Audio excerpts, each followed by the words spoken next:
there's so Obviously, there's we so all know many- discipline There's would so have been a many. very different Discipline one. is one of them. Yeah. You know, hearing your friend, Mm. hearing your friend who's of white heritage cuss out their dad or their mum. Yeah, You know, yeah. and I'm just like, Culture shock. I can't. Mind blown. If I was ever to talk to my dad about, that was one of the big things. Yeah. Obviously, the food, the Yeah, food. yeah. I've grown to love chips. I love Okay, chips now. yeah. At first, Yeah. it was like chips every day. Yeah. What? You know, school dinners, Yeah. things that because we live in Yeah.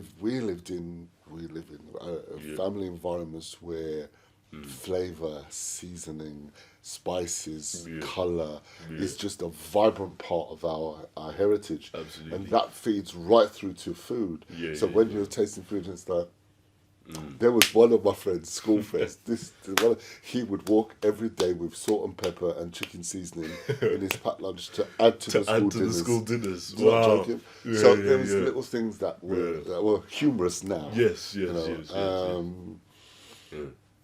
dress sense. Yeah. You know, Yeah. dress sense. I was like, "Aren't you cold?" No, and it's winter, and then wearing t-shirts on, and I was very different, Bro, very different. just Yeah. little things that were just funny now. Yes. But at the time, you could tell were was moments. Confusing. And it's so funny that I guess for yourselves, whether it was because you guys were, you know, the first ones to be born and raised in mixed environments or whatever the reasons may be, that between children to children, bear in mind you guys would have been the parents of people who possibly could have had issues in the past. Yeah. You guys were able to, although acknowledge the differences but not allow it to, in your situation, cause conflict between each other. And again, that's what I said. Something. My story is not a perfect example of a second Windrush generation because of the opportunities I think that were afforded us in a community that was very diverse and very mixed and very at peace with each other. Okay. So, you know, we were at Battersea Park, we were on bike rides, we were on roller skating, missions, we were all the time, skateboard park in Stockwell, and that was diverse all the time. Yeah. So it wasn't, my parents didn't have that luxury to have that. Yeah. They had the resistance, they had the looks and the hardship, but yeah, we didn't experience. Yeah. Okay. So then now, moving later down the line, as yourself now, you know, you have your own children. Poor man. And you've got your own world that you've been building after your parents have kind of built your world, if I can phrase it like that. Do you feel that the experiences you've had and the experiences your parents have had have assisted or limited the way that you have established your own things, if that makes sense as a question? Yeah. Or maybe it's a bit of both. It's a Can't bit be of cut and both. dry question. I think it's a bit of both. They've assisted because intrinsically in that question and statements are their core values. Yeah. Their core values of do what's right, live well, and some of it was beaten into you out of fear. You know, walk out the door, you have to carry mine him. You know, carry. Yes. There were certain things which was like, all right, just calm down. Yeah. But in it, there was just like, you know, we have fought hard to establish what we've established. So when you're out there, live well, walk well, treat people well, you know. So those kind of core values are always a blessing, and have always been an important part, I think. Some of the struggles and the hardships that they faced can make you harsh, you know, on the inside towards oppression or towards the dysfunction of system that, you know, is wrong when something clearly should be addressed. And with my mum in particular, there were so many moments, and there were so many moments that where she faced a lot of oppression and hatred, and that's because she was the fairer side of black, and she was she was not posh. Mm-hmm. She was educated. Yes. She took pride in her education. She took pride in doing well. Mm. She took pride in serving people well. Yeah. And what that stirred Mm-hmm. in the communities that predominantly, was, who do you think you are? So was this a internal between fellow migrants conflict of Both. okay, both. from both sides. Both sides. Both. Okay, yeah. Within the community, but also External. with the external communities that are native to here. And that left a very uncomfortable feeling towards why are you judging me based on the colour of my skin, or based on my education, or based on my lack of education, or based on my work. What is it that you're defining? Why you're taking that standpoint? And I've had in my own life and career instances where people have still made those discriminations because they want someone of a different to get that job, but they don't want you to get that job. And there's there are no grounds for the discrimination other than the colour of your skin. So that what happened to my mum was one of the things that caused me, like, I never want to be. If I have an opportunity to be in a place of authority, power, management, whatever, where I have the opportunity to employ people, I will never hold that as a ever. So those are the things that I believe. Absolutely. Okay, so to kind of piggyback off of that talking point again, in terms of smaller things, maybe because as in the age group I'm talking to a lot of peers of mine who are also the second group of people to be born here, third family line that have come over. What's it like, from my perspective anyway, you talk to friends and peers and stuff about little things like names or what you do and don't wear when you're going to certain places.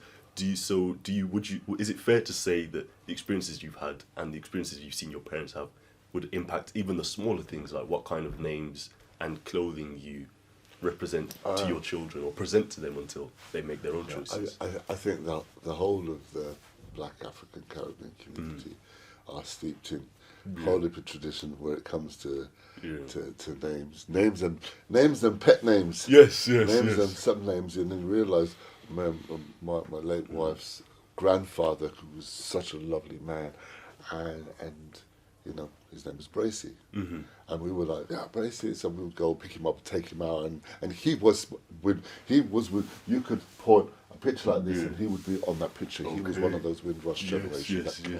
And it was only when he passed away that we were like, his name's not Bracy, his name's Seba.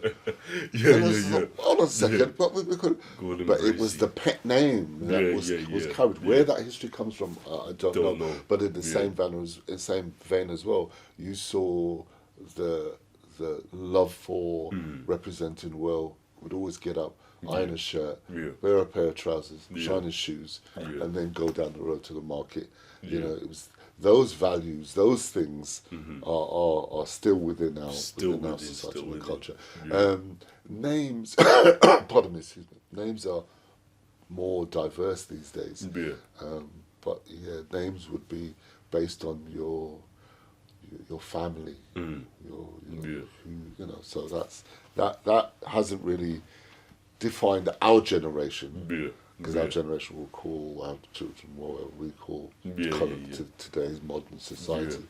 So that hasn't really stepped. And I think more where you look at different cultures, African cultures, they are very strong with representation of names, and we'll make sure that.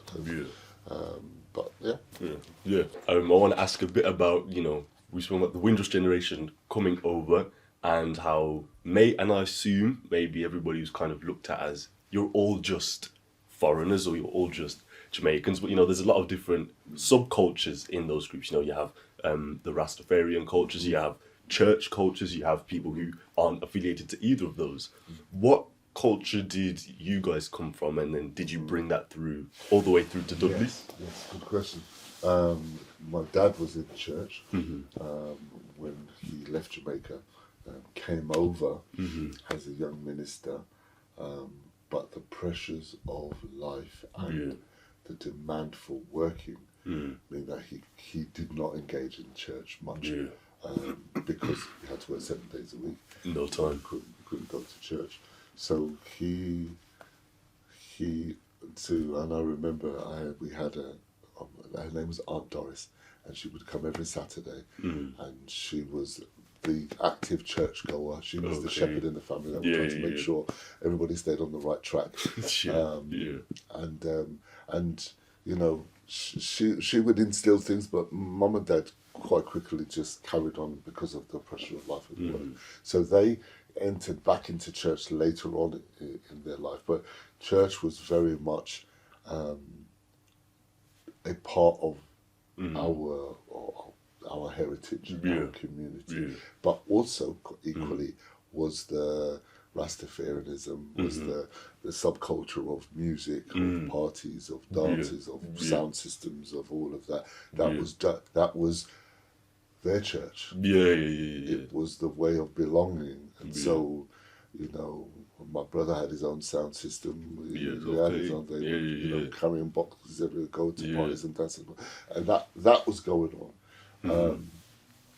But the church culture, and it although it may seem like a subculture, it was more important than that, because it was a place of bringing what was part of the Jamaican heritage of church, of worship, of praise, of attending, dressing up with your Sunday best to go to give God your best on a Sunday.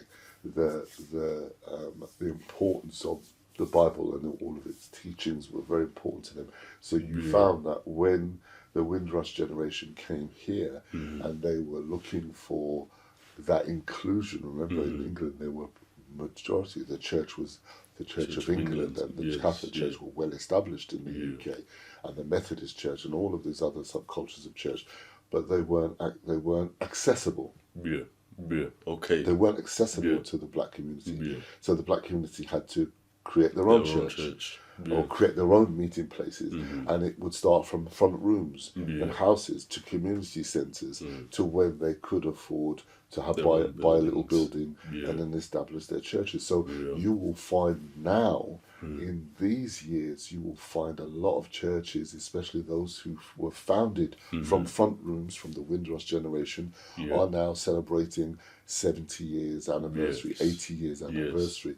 They are the direct descendants of the Windrush generation. And so that community is still existing today, although some of the patriarchs, I would call them, have now gone home, but they're second, third generations of churches that are as a direct result of Windrush. And you know, there's stories.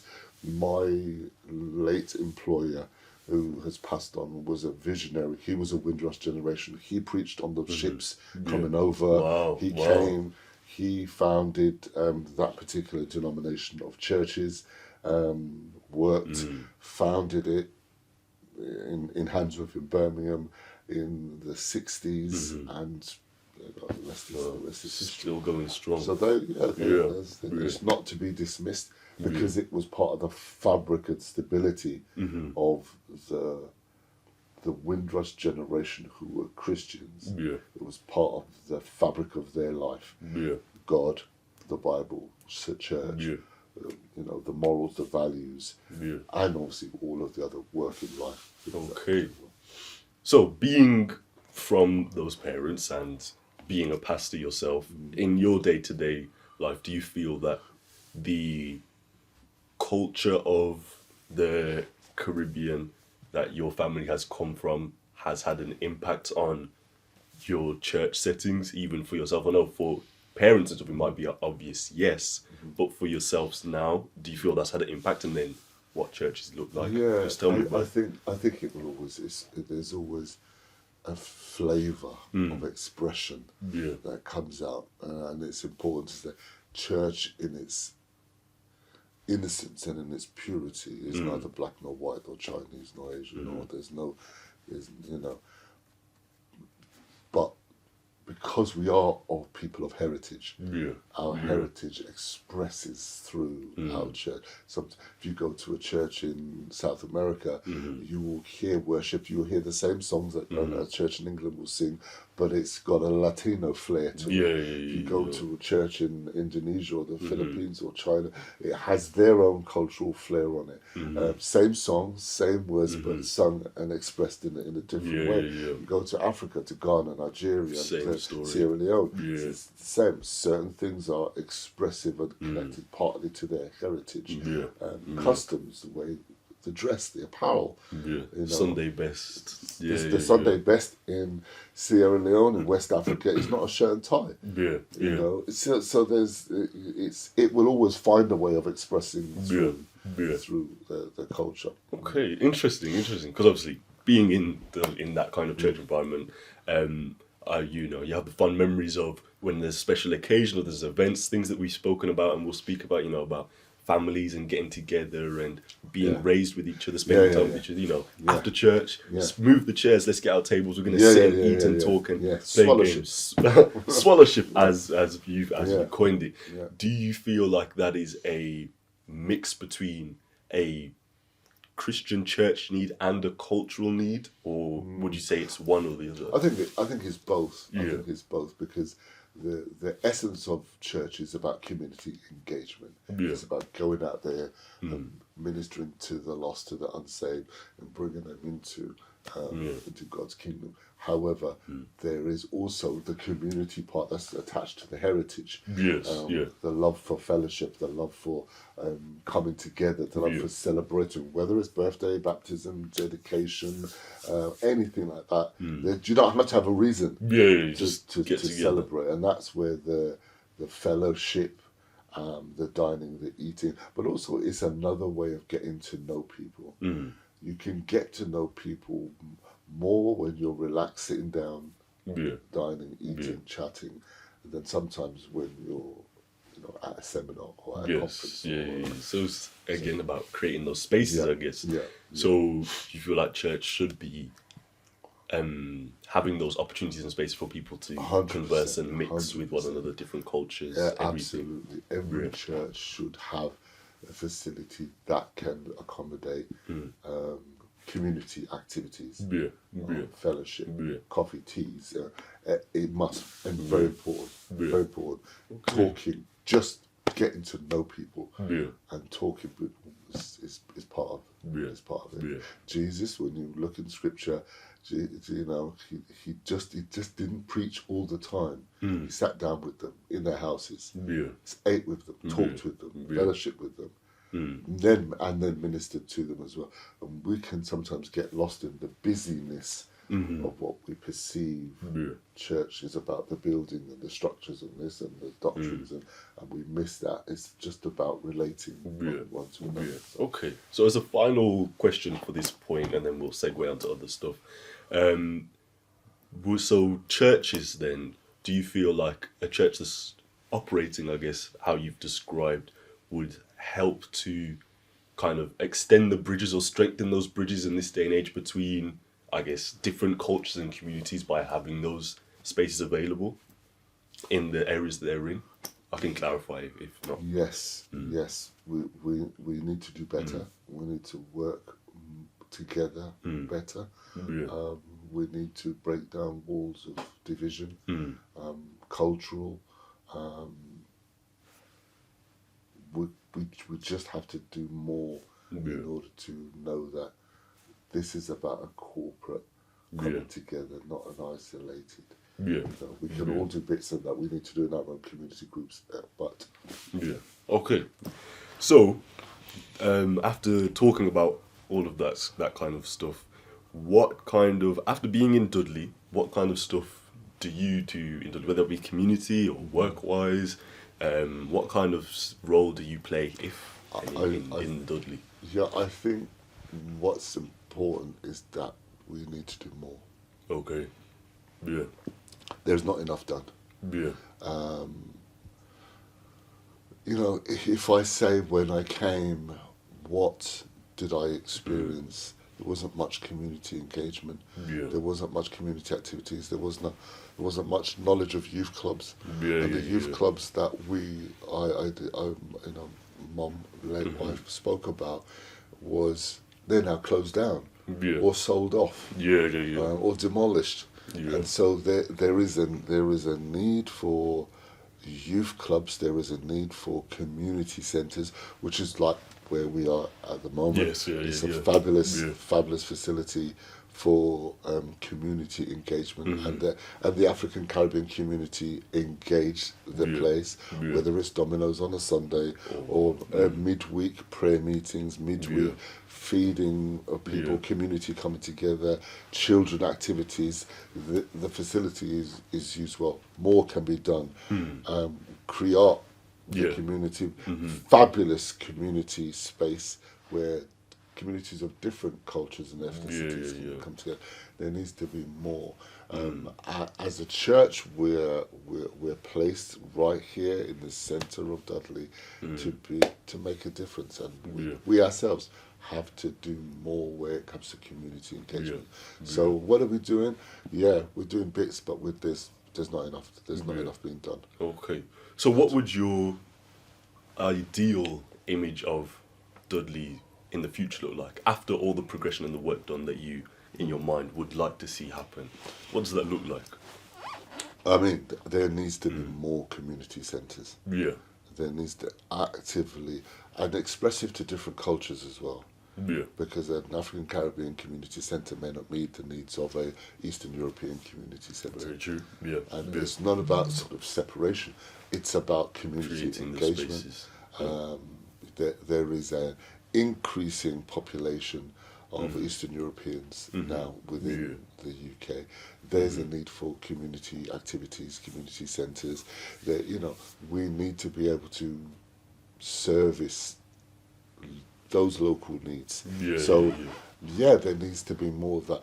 That to me is one of the key things, because employment will always be there, hospitals and all of those other systems and jobs and stuff like that, but it's more social interaction. And the challenge that we have is because we live in a colder climate. True. Whereas a lot of our heritage, and even from Eastern Europeans, come from hotter climates. There are more social interactions that happen outside because of the weather. Because the weather's not like that, then people are not wanting to go out, so they're staying, so they're isolated, so they're in their homes. So we've got to, the only way you can do that is by having environments where people can come into and they can then fellowship so that's what I believe needs to be seen more community spots, hubs, hotspots, hubs where people can engage, sports, leisure facilities, and, not gyms are gyms, and gyms are there for a reason. Other things that are synonymous with a certain, and that's why I was in the jewellery quarter some months back, and there was a person I was speaking to, and their dad was in Dudley, living in Dudley, and was just at home 7 days a week. And I was like, do you not know about the African Caribbean Centre? No, where's that? He lives about 4 roads away from here. Wow. So they put them in contact. He then now comes to the Domino's on a Sunday. But there's got to be more promotion. More promotion. Okay. So if, hypothetically, obviously, life doesn't work this way, but we pretend it does. You have, I don't know, a genie or someone come, you got 3 wishes, something instantly can change Dudley right now implemented. Because you've mentioned promotion, you've mentioned more community centres. What would those 3 things be that, tomorrow, this is now what Dudley has going on that it didn't have yesterday? Wow.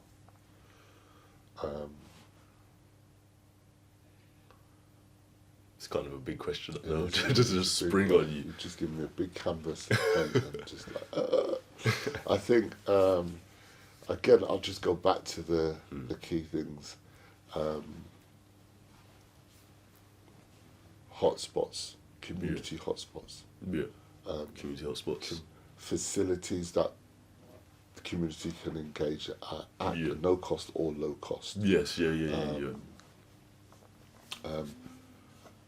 And within those community spots as well, medical facilities. Yeah, okay. One of the biggest challenges that the elder generation have is trust. Yes. And can they get out to facilities where, while they're having their domino session or their bingo session, somebody comes and can have a checkup, have a health checkup, get their diabetes checked, get their blood pressure checked, get their those kind of facilities where they can access it free.